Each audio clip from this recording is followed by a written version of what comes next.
Oi, gente, estamos aqui então para mais um vídeo do projeto Trocas de Casal.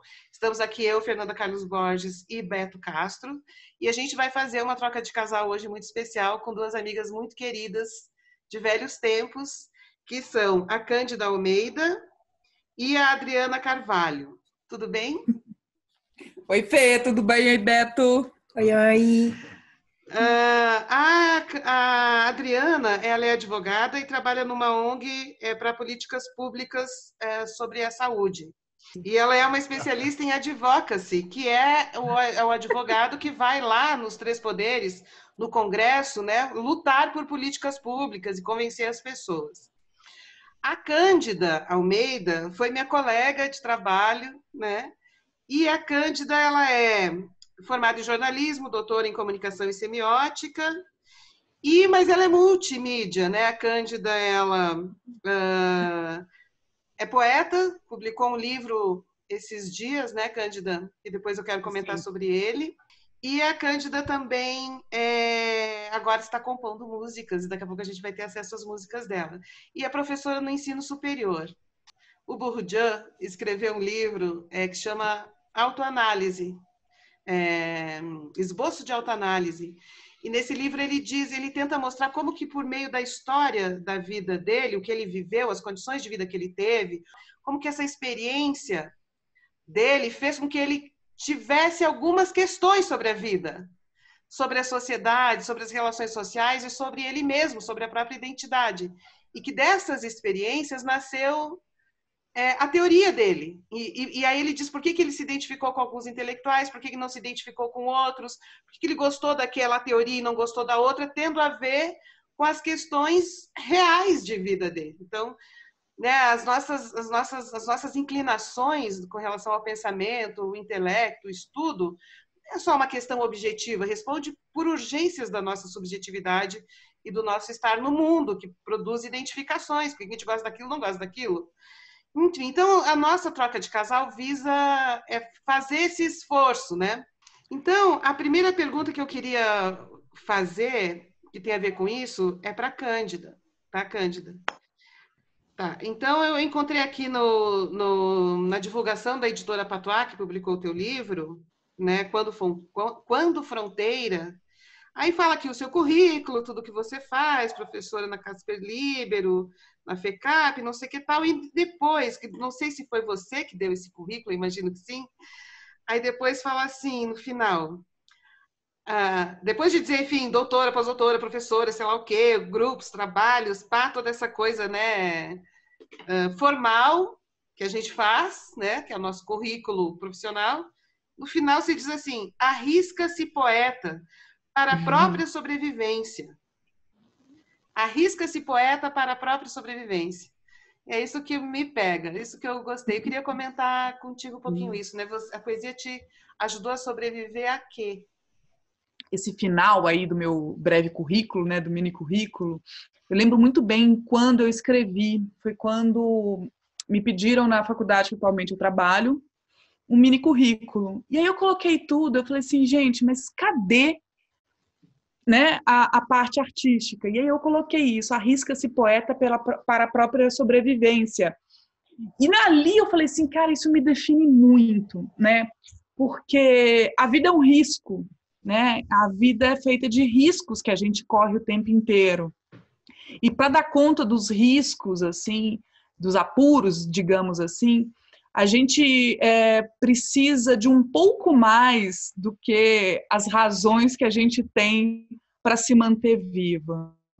E eu acho que o campo das emoções, o campo do sensível, é ele que vai trazer o verdadeiro equilíbrio para a vida, né? Assim, e aí eu falo, obviamente, do ponto de vista da minha história de vida e das histórias que eu observo de vida. E a poesia é a materialização, para mim, desse lugar do sensível. Então, da mesma forma que eu arrisco viver, eu arrisco ser poeta. E arriscando ser poeta, eu corro o risco de me equilibrar na vida.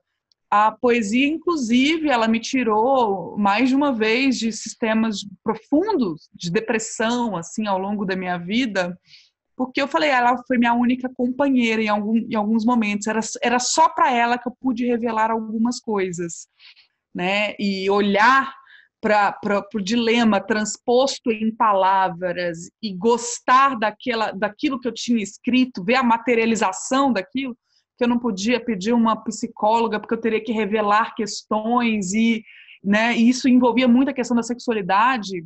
E ele escamoteava as verdades, né? Digamos, escamoteava a racionalidade. E quando eu mostrava para alguém gostava daquele poema, por exemplo, eu me via com o desabafo. E aí isso foi me construindo, e claro, aí eu fui amadurecendo literariamente, fui entendendo que poesia não é simplesmente um diário. E em um determinado momento da minha vida eu falei, bom, eu tenho uma poesia, que é uma poesia que revela de mim, que é como se fosse um diário, como eu acho que muita gente começa a escrever. Mas depois você olha assim, eu quero trabalhar com isso, eu quero escrever para as pessoas e não só para mim, e aí muda, aí você deixa de fazer poesia simplesmente para você, você faz literatura, né? Você começa a produzir literatura. Cândida, você falou assim que a poesia te ajuda a lidar com vários desafios. A nossa condição de mulher no Brasil é uma condição muito desafiadora, né? Assim, é muito difícil ser mulher num país tão machista que todos os dias mulheres são assassinadas, são abusadas, são violentadas, apanham, vão parar no hospital, né? Então, e ser uma mulher que busca autonomia, independência, né, autoridade intelectual, que é o seu caso também, é um outro esforço, e ainda ser mulher lésbica. Então, vai acumulando desafios. Né? Vocês duas estão juntas há quanto tempo? Acho que há 9 anos, né? 9 anos. 9 anos. E, Adriana, como é que você chegou neste lugar do trabalho como advogada em ONG? Bom, eu desde que me formei, né, fui trabalhar em escritórios e sempre do lado empresarial. E aí, um dia, antes de eu fazer 30 anos, eu olhei assim para o escritório que eu trabalhava e eu não gostava, eu sofria assédio moral e nem reconhecia naquela época como assédio moral, isso veio com o tempo depois, né? Aí eu falei, cara, será que quando eu tiver 40 anos eu vou querer estar num lugar como esse? Então foi uma reflexão assim muito rápida que eu tive e que depois assim se desdobrou em muitas iniciativas, né? E aí eu acabei tendo coragem, sair desse trabalho e fui fazer um sabático em Londres, na ideia de ficar 6 meses e mais um viajando, acabei ficando 3 anos. E foi muito incrível essa experiência. E quando eu voltei, eu já tinha um trabalho aqui. Claro, eu fui procurando um trabalho antes de voltar, porque realmente eu voltei sem dinheiro. Eu falo que eu gastei tudo em viagens, em balada antes de voltar. E aí eu fui trabalhar no escritório. E aí, muito grande, um emprego super bom. Mas aí, ao longo dos 2 anos que eu fiquei lá, eu comecei a ver que aquilo já não tinha mais sentido para mim, aquele trabalho. Eu defendia uma empresa contra trabalhadoras que estavam com lesões de esforços repetitivos, de fechar shampoo, e a empresa sabia que ela tinha responsabilidade e ela não pagava, e eu tinha que defender essa empresa. Eu falei, não, essa realidade não tem mais nada a ver comigo. E aí eu comecei a trabalhar, a estudar terceiro setor, e aí até que surgiu essa oportunidade, né, de trabalhar nessa ONG que eu trabalho, que a gente faz, como você falou, advocacy, que é essa, na verdade não precisa ser advogado para fazer essa incidência política, mas basta você ter uma causa para defender e argumentos e tal, bem resumidamente falando, e aí a gente atua aí para defender legislações, tanto no Poder Executivo como no Judiciário, né, em processos, para defender aí políticas de saúde. Vocês são homossexuais assumidas há muito tempo, né? Ou não, é recente? Eu tive um processo bem diferente da Adri, né? A Adri depois vai falar o processo dela. Eu sou mineira. A gente tem uma sigla que a gente usa em Minas, a analogia, a TFP, que é a TFM, que é a tradicional família mineira, né? Trembão. Oi? Trembão. Trembão, né? Só que não. Só que não, né? Essa tradicional família mineira, eu fui criada numa tradicional família mineira. E as poucas referências de homossexuais que tinham na minha família, assim, primo distante da minha mãe, por exemplo, estava associada a ele a uma ideia de libertinagem, de proibição, de absurdo. Degeneração, né? A ideia de degeneração. Degeneração, exatamente. Eu falo que eu fui muito estrategista e deixei o tempo correr. Porque eu fui me buscando, claro, com muita dificuldade, até com casos de questões de suicídio no meio disso tudo, né, assim, não de ações, mas de pensar que eu não estou encaixada, mas tinha uma força ali de identidade que ia se fortalecendo em mim e entender que era a diferença ali. Na minha família, eu lembro que uma vez, isso no início dos anos 90, que eu fui falar para minha mãe, aquilo virou um absurdo completo, total, absoluto. Eu lembro da minha mãe sair, que absurdo, que não sei o quê. Aí, início dos anos 90 nem é tão antes, já tinha tido anos 70, já tinha tido anos 80. Sim, já tinha tido anos 70. Mas aí, o que eu fiz? Eu falei para minha mãe, não, eu estava viajando, não era aquilo, não se preocupa, tá tudo certo. E aí eu fui viver aquilo tudo sozinha. Quando eu entro na faculdade, as coisas começam a aparecer. Aí eu encontrei as pessoas, os meus grupos, a Liberdade, Faculdade de Comunicação. Aí, beleza, ali eu né, me abri para o mundo e ali eu tive a clareza. Mas com o colégio foi muito difícil. Eu não tenho saudade nenhuma do colégio, não tenho saudade dos núcleos infantis, dessa passagem, nem de adolescência. O ensino médio nas escolas é um ambiente extremamente controlador, extremamente convencional na grande maioria das escolas. É muito difícil o ensino médio. Mas aí o que acontece? Eu só fui contar para minha mãe, revelar de fato, quando eu me casei pela primeira vez com minha ex-mulher, que eu fiquei 8 anos casada também, antes de me casar com a Adri. E aí era tudo meio... Ninguém fala disso, ninguém fala, sabe? Debaixo do pano, eu já mestre, fazendo doutorado, professora já, e tinha sempre um véu ali de não se falar no assunto. Não sei se entre eles e tal. Até que eu lembro que quando eu me casei, né, que eu fiz uma cerimônia de casamento com a minha ex, aí eu peguei uma carta e mandei para minha mãe uma carta falando que eu ia comunicando do meu casamento. Mas eu comuniquei. Nisso, minha mãe me liga para desejar um bom casamento, né? E aí as coisas ficaram claras. Beleza, mas aí, foi ok. Mas é muito recente, por exemplo, quando a minha mãe se apropria da ideia, entende a ideia, passa a ter orgulho disso. Isso eu já estava casada com a Adri. Isso tem poucos anos. E hoje ela abre... Meu pai não fala. Jamais. Meus irmãos, é ok. Agora, minha mãe hoje, ela tem orgulho. Ela defende. Ela fala em público e ela se mata de rir hoje. Por exemplo, que ela expõe meu pai, que o meu pai vai fazer alguma piada de homossexual, de gay, geralmente. Minha mãe falou assim, por que você não fala da sua filha, que é casada com uma mulher? Então, e ela fala a tua mãe virou uma militante. Virou, total. Ela já fez discurso em loja, sabe? De ver situações de homofobia. E isso ela fala com orgulho. Ela falou, eu tenho um orgulho danado de vocês duas. Transformar essa vergonha e medo em militância dá um orgulho. Muda tudo. Muda tudo. Você falou que na faculdade, né, quando você chegou na faculdade, que você se sentiu mais liberta, encontrou seu mundo, etc. Nessa fase, antes disso, né, nessa fase toda de pré-adolescência e começo de adolescência, como é que se dava essa questão da homossexualidade dentro de você? Se dava o quê? Através da poesia? Quando você via outras garotas e garotos, como é que você lidava com isso?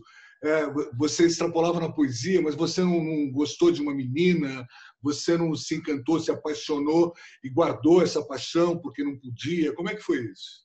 Nessa fase? Nossa, Essa pergunta é maravilhosa, assim, ela é muito emocionante para mim, porque e muito libertadora essa pergunta, na verdade, porque foi muito, muito hardcore isso.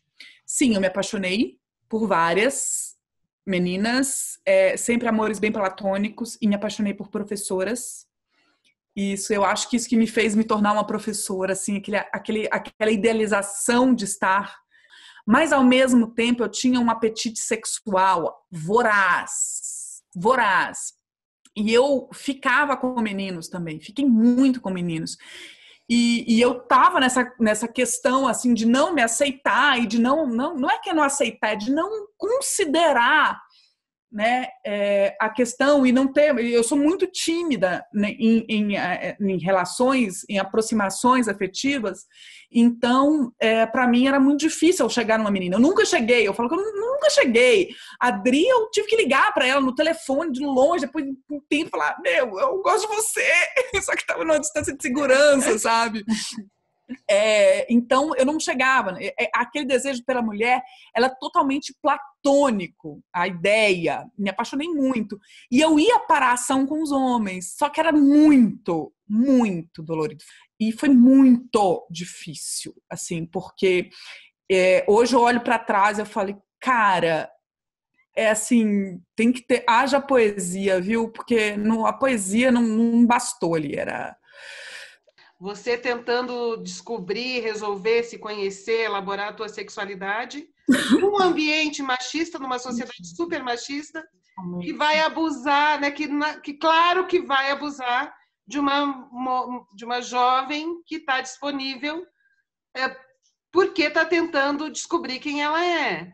Aí entra toda uma questão moralizadora, abusadora, depreciadora, que vem junto. Haja poesia, né? Quando eu começo a me resolver, na verdade, isso aí no final da adolescência, eu fui estuprada por um pai de uma amiga, que eu fui dopada. Aí, estuprada por um pai de uma amiga, um médico ginecologista que estava no sítio dela. Eu estava, imagina, isso eu com 17 anos para 18, em janeiro de 1997. Cara, mas você denunciou eu falo... na época? Oi? Você denunciou? Eu fui tentar denunciar, é muito difícil, né, para uma mulher que é estuprada, porque ela se sente culpada, né? Esse repertório todo que a gente ouve falar é a pura verdade. É a parte de você sentir nojo de você mesma, de você se sentir culpada. As pessoas que eu contava me pediam para eu ficar em silêncio, eu só contei para algumas amigas, próximas que eram amigas dela na época, para tomar cuidado. 5 anos depois, aí eu já tinha me formado até na faculdade, estava morando em São Paulo, 5 ou 6 anos depois, que eu procurei uma amiga advogada e falei, eu quero denunciar. E ela me desencorajou. As duas amigas que eu procurei advogada me desencorajaram. Elas falaram, esse crime prescreve em 6 meses, não vai dar em nada. E eu sei de mais 2 casos dele. Mais 2 casos. Uma delas eu conheço, eu procurei essa outra menina e falei, olha, eu quero mover uma ação contra o fulano de tal. E aí, você topa entrar comigo? Ela falou assim, esse assunto morreu pra mim. Eu não quero falar, meu marido não sabe disso, ninguém sabe disso. E me esquece, não entre em contato mais comigo. Era a única chance que eu tinha. Hoje, de vez em quando, eu já entrei em processo para ver se tem um processo que eu poderia entrar como testemunha para piorar o processo, mas assim, é um cara que está aí, é um ginecologista de Belo Horizonte, que trabalha no hospital público. Eu não fui a única, agora você imagina, né? Um cara que tem coragem de dopar uma amiga da filha dentro de um sítio, assim. Pode estar fazendo isso até hoje, né? Certamente, Beto. Agora, Cândido, eu queria até dizer, para pensar em quem está vendo o nosso vídeo, essa é a história de muitas mulheres. A gente, quando vive esses abusos, a gente pensa que viveu uma situação extraordinária. Infelizmente, é uma situação muito mais ordinária, muito mais comum do que a gente imagina, né? Na hora que começa a contar, fala, não sou só eu, tenho essa rede de falar dessa realidade abusadora, né, que as mulheres sofrem dos homens é muito, muito importante. Eu lembrei, Cândida, não sei se você foi banca, a Fernanda Georgiades, que foi uma aluna nossa do design gráfico, eu orientei o projeto dela, e olha que lindo era o projeto dela. Se eu soubesse dessa tua carta para tua mãe, eu tinha te procurado naquela época. O projeto dela era um livro-arte, em que ela fez tipo de uma caixinha, e dentro dessa caixinha vários envelopes. Cada envelope desse era como se fosse um capítulo do livro. O que tinha dentro destes envelopes? Cartas de amigos e amigas, contando para os pais da sua homossexualidade, da sua... Só que eram cartas verdadeiras. Ela coletou de várias pessoas cartas, com várias dessas cartas. Olha, maravilhoso o TCC dela. E para você, como é que se deu esse processo de adolescência, como a Cândida? Como é que foi de adolescência até... O meu foi meio tardio, na verdade. Eu sempre fui hétero, né? Tive vários namorados. Eu não tenho nenhuma história de abuso, assim como a Cândida, né? De estupro, abuso. O machismo, ele às vezes é mais sutil, né? Às vezes ele é muito agressivo, como, né, no caso do estupro, mas às vezes de você achar que você tem que agradar, de você não se colocar muito nos relacionamentos. Então, passei muito por isso, né? Então, acho legal também compartilhar, porque da mesma forma que a história da Cândida, muitas mulheres, ao ouvir histórias das outras, reconhecem a opressão. Porque às vezes você está num relacionamento e você acha que é normal ser assim, porque também com a sua mãe é assim, seu pai com a sua mãe, enfim, as referências que você tem são essas, e na verdade isso é fruto do machismo, né? Machismo que está muito enraizado, estrutural na nossa sociedade. E aí a gente acaba não percebendo. Então, quando eu fui para Londres, fiquei com várias pessoas, e aí eu tive experiência com mulheres, de ficar com mulheres. E foi engraçado que eu falava, gente, mas aqui é normal, as pessoas, mulheres e homens se beijam em todos os lugares, e eu vivia uma vida aqui, mas eu não tinha essa realidade tão próxima a mim. O Brasil é mais careta. Londres teve um protagonismo mundial na contracultura, né? Teve. Exato. E aí, quando você teve essa primeira experiência, o que aconteceu dentro de você? Eu achei o máximo. Gente, que incrível isso, né? De ter tantas opções. Eu achei trocas de casal aqui. Eu achei muito incrível. Foi muito legal, assim, eu gostei muito. E aí, quando eu cheguei de volta no Brasil, até tive um namorado, mas então eu estava um pouco bi, assim, sabe? E aí eu tive um namorado, assim... E depois conheci essa mulher que depois a gente acabou se casando. E eu fiquei 3 anos casada com ela. E contei para os meus pais. E eu já falei para eles, olha, né, falei dessa pessoa, dessa mulher e tudo. E aí eu falei para eles, então, mas assim, eu morar com ela não precisa da aprovação de vocês. Você informou, você não pediu. Eu estou contando. Imagino que vocês tivessem outra expectativa, e aí eles ficaram um tempo assim mais reservados, mas nunca me rechaçaram em hipótese alguma, ou de qualquer forma. Eles são religiosos? Mas não é uma coisa assim, sabe, que Então, acho que isso ajuda. Acho que esse distanciamento de um moralismo judaico-cristão, nisso ajuda bastante, né?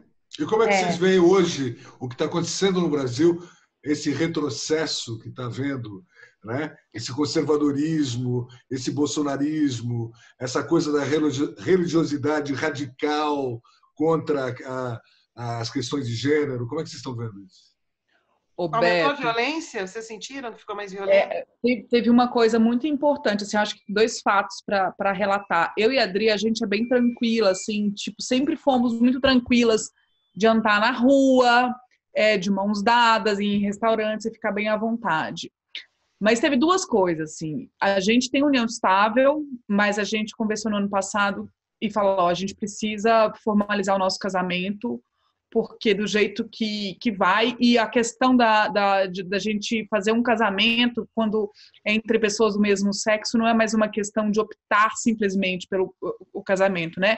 É uma opção política, né? De uma construção política na sociedade, né? No país e tal, né? Então, assim, mais do que eu quero viver com você para sempre, eu quero, né, criar um papel, não, é um papel social, né? Mais do que um papel pessoal. E então primeiro, a gente enfim, a gente deu uma enrolada, mas essa ideia, esse medo da ampliação do retrocesso, porque ele já existe. E a outra questão, a gente chegou a conversar, olha, a gente precisa ficar mais atenta sobre aonde a gente dá a mão, como que a gente se expressa, e isso me feriu e feriu a Adri também no momento. Eu falei assim, mas como assim? Eu tenho um papel de me mostrar e nós duas estarmos de mão dada, isso a gente precisa naturalizar, a gente não... Mas também e aí? É um ato político, isso é função política, é função mas política, é um ato que pode... mas pode levar uma pedrada. Sim, pode uma violência, como a gente conhece pessoas próximas, alunos meus, que já apanharam do além na rua. Então, assim, questões religiosas, né? Aí a gente tem que falar assim que questão religiosa é essa? O avanço neopentecostal no país, né? Sim. Especificamente. Isso é uma manada, né? Você tem uma manada adestrada. Assim, a gente vive numa sociedade hoje que perdeu a capacidade de discernir, né? Isso tem muito em função de mídia social, né? Então, assim, uma sociedade da repercussão e da reprodução do discurso. Isso, na verdade, é uma máquina que essa direita conhece bem. Isso, o Cambridge Analytica é uma das instituições ali que foi revelada, mas esse é um projeto global, muito claro, de uso e manipulação dessas mídias, que não tem controle, enfim, que você tem travestido de uma ideia de liberdade de expressão, que longe disso, né, uma facilidade no processo de manipulação de ideias, né? E aí, como a gente não tem mais capacidade de discernir, é muito fácil você manipular uma sociedade nesse sentido. Tem uma das questões, por exemplo, nós somos do candomblé, eu estou hoje de branco porque hoje é sexta-feira, então, além disso tudo, a gente ainda tem a questão religiosa por trás, de ser de uma religião que é ultrajada, né? Que é o racismo.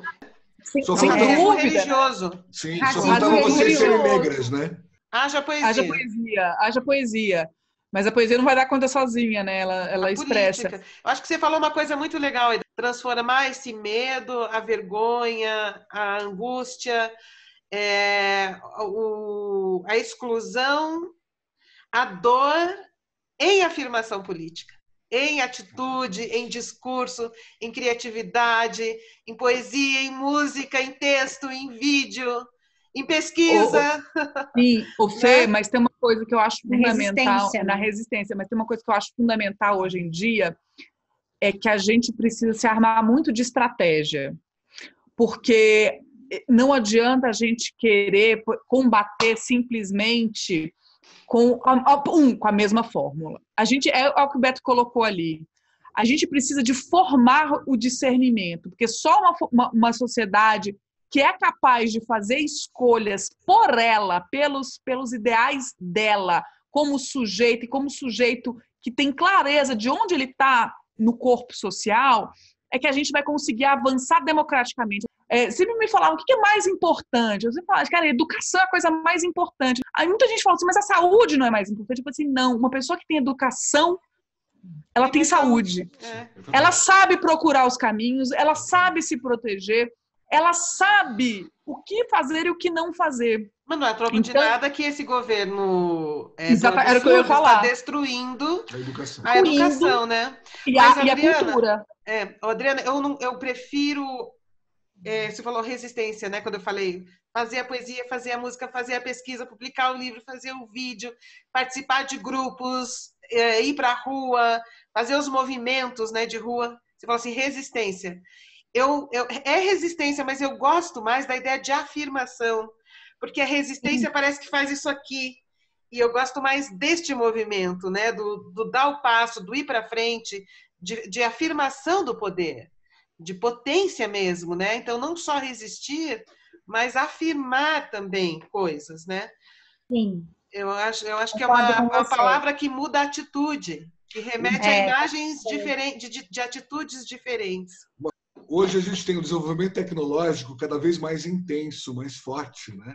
Mas parece que a consciência humana, consciência no sentido de educação, de poder de crítica e tal, está muito aquém da nossa capacidade tecnológica, né? Você vê, por exemplo, nas redes sociais, por exemplo, que você tem tanto recurso para você fazer pesquisa, para você se informar, né? Ao mesmo tempo você tem, ou seja, um conhecimento super horizontal e nada vertical, né? Como é que você vê isso, você que é da área? Eu acho que você resumiu muito bem, viu, Beto? Eu falo assim, a gente tem uma quantificação muito grande de informação e de possibilidades, né? Essa metáfora eu gosto de usar muito, né? Assim, esse conhecimento horizontal. Eu gosto de conversar muito com os meus alunos, assim, gente, vocês conseguem imaginar o quantas informações vocês rolaram pela timeline hoje? Quantas informações? Aí a pergunta é, qual delas ficou? Virou conhecimento. Virou conhecimento, exatamente. A gente estava conversando aqui no início sobre a obsolescência, né? Que a notícia, né? As pautas caem toda hora dentro do jornalismo. Isso é de uma gravidade da sociedade, porque a gente está construindo uma sociedade sem memória. Porque como é que a gente forma memória? E uma sociedade sem repertório, porque a gente só constitui memória e repertório na medida em que a gente estabelece relações com as coisas. Quando eu relaciono, eu formo repertório. Quando eu relaciono, eu gero memória. E é a partir por meio da memória, e a partir delas, é que a gente vai conseguir construir esse tal desse discernimento. É uma batalha simbólica constante. A memória tem a ver com duração também, né? O Nietzsche, no final do século XIX, já dizia... A vida filosófica, atividade do pensamento não pode ser resumido à fórmula jornalística. Eu falava, na hora que a atividade intelectual e atividade subjetiva e produção do espírito ficar subserviente ao modo jornalístico, ferrou a cultura. Ferrou. Só queria fazer só uma pergunta para ela sobre o terceiro setor, né? O terceiro setor, como é que ele está dentro desse contexto do que está acontecendo hoje politicamente? Houve algum retrocesso? Pergunta ótima, Beto. Tirar a credibilidade das ONGs, né? Então, a ONG mama nas tetas do governo, né? Mas, assim, também tem por trás desse discurso a ideia de enfraquecer o movimento da sociedade civil. Porque a sociedade civil, né, nas suas diferentes organizações, elas são especializadas em diversos temas. Então, no nosso caso, é saúde pública na hora do tabaco, na área da alimentação saudável, do álcool. Aí vai ter uma outra que fala da questão da publicidade infantil, tem outra do consumidor, tem outra que vai falar do desarmamento. Então, as ONGs, elas são especializadas em diferentes temas. Então, elas fazem uma incidência política, que é o advocacy que a gente falou, e aí elas têm condição de levar subsídios para o poder público. A ideia é levar a nossa especialidade, o quanto eu sei, por exemplo, do controle do tabaco, né, para poder aperfeiçoar uma política pública. Então, veja o papel da sociedade civil como é importante na sociedade para a gente melhorar, porque ela age em prol do interesse público.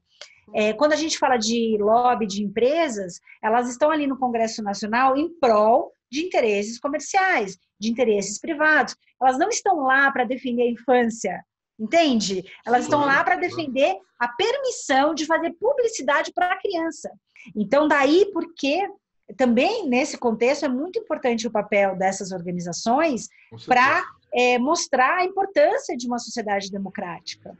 E aí, no nosso caso, olha que interessante, a gente teve uma reunião com uma pessoa de dentro, uma funcionária de carreira, do ministério, de um dos ministérios, vamos dizer assim, né, para não dar nome a ninguém aí para ser prejudicado, mas essa pessoa falou para nós assim, não tem como avançar nessa política, não tem espaço, porque é assim. Mas se você quiser, você pode me mandar algum material, aí a gente vai te mandar material, mas manda no meu e-mail privado. Ou seja, não pode então, nem ela ter vai acesso. receber. Exatamente, eu vou ter que mandar no e-mail, mandamos para o e-mail privado da pessoa, particular, ela não tem como viabilizar isso, né? E ela sabe que ela faz sentido o que a gente está falando, mas ela não tem esse espaço. Então, eu acho que também, para além das ONGs, aí eu já concluo, para além das ONGs, os próprios servidores públicos, que vamos combinar, gente, no final aqui na história do Brasil, são eles que fazem, né, esse país acontecer. Sim, porque entra governo, sai governo, quem está lá são servidores públicos de carreira, né, também demonizados, né, como quem não trabalha, como quem recebe salários, né, astronômicos. Na verdade, são eles que carregam esse país nas costas, porque entra e sai governo, quem está hoje no Ministério da Saúde, se a gente não tem ministro, são os servidores públicos de carreira que estão levando o barco, entende? Então, eu acho que eles também têm que ser valorizados e acho importante até trazer isso. Desculpa, eu só vou falar mais uma coisa. E a entrada no Congresso Nacional nunca esteve tão difícil para a população. O quê? Exigem mil coisas? Aquela coisa de Casa do Povo, que trabalha 10 anos nisso, que você entra no Congresso Nacional, claro, se cadastra, passa no raio-x, isso sempre aconteceu, mas nunca ninguém falou, não dá para entrar. Hoje no Senado, você só entra se algum gabinete estiver te esperando. Então, o fluxo da população, que é a Casa do Povo, o lugar onde as pessoas podem entrar e sair, isso não existe mais. É claro que para lobby... A Casa do Povo virou a casa da mãe Joana do Bolsonaro. É impressionante, né? Uma coisa de família. Nós nunca tivemos uma família na presidência. Monarquia total. Agora a gente tem uma família que diz que pega o Estado como propriedade deles. Eu queria só fazer um comentário aqui, ó. Eu também vivi assim um início de vida adulta um pouco tumultuado, sabe? Assim, com dificuldade de me constituir dentro de um ambiente convencional, porque eu não vinha, inclusive familiarmente, era uma mãe divorciada e tal. Também muito suscetível à violência numa cidade pequena. Me sentindo um pouco esquizofrênica, assim, porque eu tinha em casa um discurso aberto, liberal, de uma mãe divorciada, que tinha lido Simone de Beauvoir, mas dentro das limitações daquele mundinho pequeno também, e ela mesma enfrentando uma diferença, assim, muito suscetível ao falatório, né, como se dizia nessas cidades.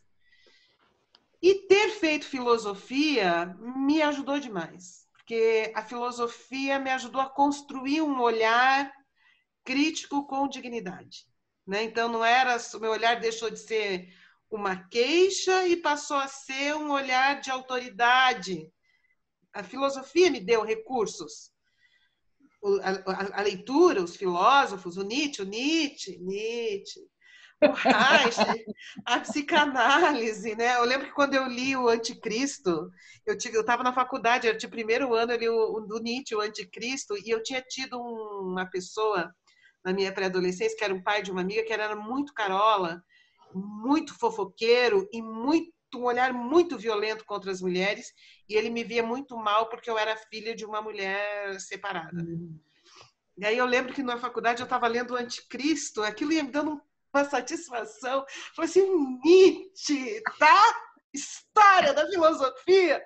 E eu tinha fantasia de pegar aquele livro e pôr no correio e mandar para o cara, se chegar na casa dele, assim, presente, leia, otário. Então, assim, como que o pensamento, o intelecto, né, ajuda, salva a gente da tosquice que é violenta, né? Que tira da gente a dignidade, que tira da gente o espaço, que tira da gente a voz, que tira da gente a autoridade, né? Aí eu queria a última pergunta para a gente fechar. A leitura teve para vocês a importância? Porque eu fiz filosofia, mas a Cândida fez jornalismo e você, Adriana, fez direito. São ciências humanas aplicadas. Vocês tiveram acesso a muita leitura boa nesses cursos, né? A leitura teve para vocês essa função que teve para mim? Eu acho que para o Beto também fala disso. Quer começar, Adri? Pode falar. A leitura, para mim, foi fundamental, é fundamental, né?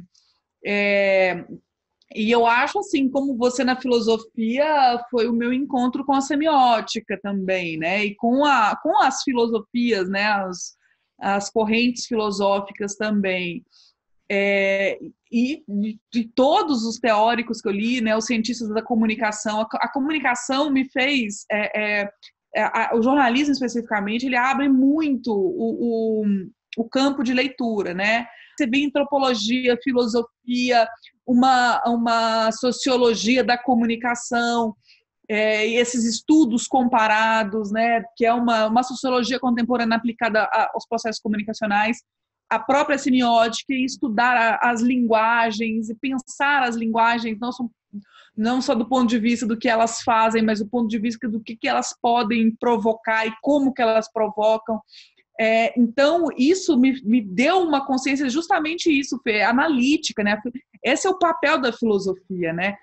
Dá para você subsídio para você questionar o mundo, questionar o modo de operar desse mundo, né? E eu acho que mudar uma chave de percepção da violência que você sofreu, né? Olha como o pensamento deles se processa, olha em que situação cultural eles estão. E aí se despersonaliza um pouco, e é nessa despersonalização que a coisa vira política. Exatamente. E é só com a leitura, né? E uma leitura profunda, né? E uma leitura... e a filosofia, né? Assim, a capacidade que ela dá de fazer com que você possa questionar o mundo, questionar o teu próprio pensamento também, se colocar em xeque, isso para mim é fundamental. As pessoas têm muita coisa, ser contra a mente confunde. Não, a mente salva. Quando a emoção está muito desesperadora, é a ela que a gente recorre, né? Salva. Enfim, meninas, quer comentar isso, Adriana? Claro, eu amo ler, amo estudar, eu acho que é importantíssimo saber da história, né? E não a história, e aí eu descobri um termo recente, né, que é a gente descolonizar a história, colonizar o pensamento, as nossas referências, isso é muito libertador, assim. Então, ler sobre o feminismo negro, sobre o racismo, que eu estou numa fase de ler isso, de ler sobre esse assunto, e aí, claro, você tem que ler autores e autoras negras, isso abre um universo, assim, sabe, para você até se reconhecer nesse mundo que a gente vive. Obrigada, Angela Davis. Obrigada. Deu uma outra percepção do feminismo. Falei, gente, obrigada, Angela Davis. E aqui no Brasil, Jamila Ribeiro, né? Exato, é isso, que virou também, que incrivelmente virou uma referência pop, ainda bem, né? Também pop, né? Porque ela tem uma boa formação acadêmica. Opa, filósofa, né? E eu queria indicar para vocês um cara, vocês que são do candomblé, Renato Nogueira. Ele tenta fazer uma filosofia a partir da perspectiva afro-brasileira, africana, e também usando a linguagem, as referências do candomblé. Renato Nogueira. Anotado. Quero agradecer demais vocês terem topado fazer essa troca de casal com a gente. Foi uma delícia, não foi? Muito bom. Vocês são super simpáticas, super legais. Vocês também. A gente adorou. Eu adorei também. Achei linda a proposta. Muito incrível. Obrigada. Por mais trocas. E aí eu quero pedir para vocês procurarem na internet, dá para comprar na quarentena pela internet, o livro de poesias da Cândida, a primeira coletânea das poesias mais maravilhosas dela, que se chama Quando Fronteira, pela editora Patuá. Fica a dica. Tá bom? Obrigada, queridos. Eu vou fechar então, tá? Obrigada. Beijo, amei. Beijos. Valeu, tchau. Valeu, tchau.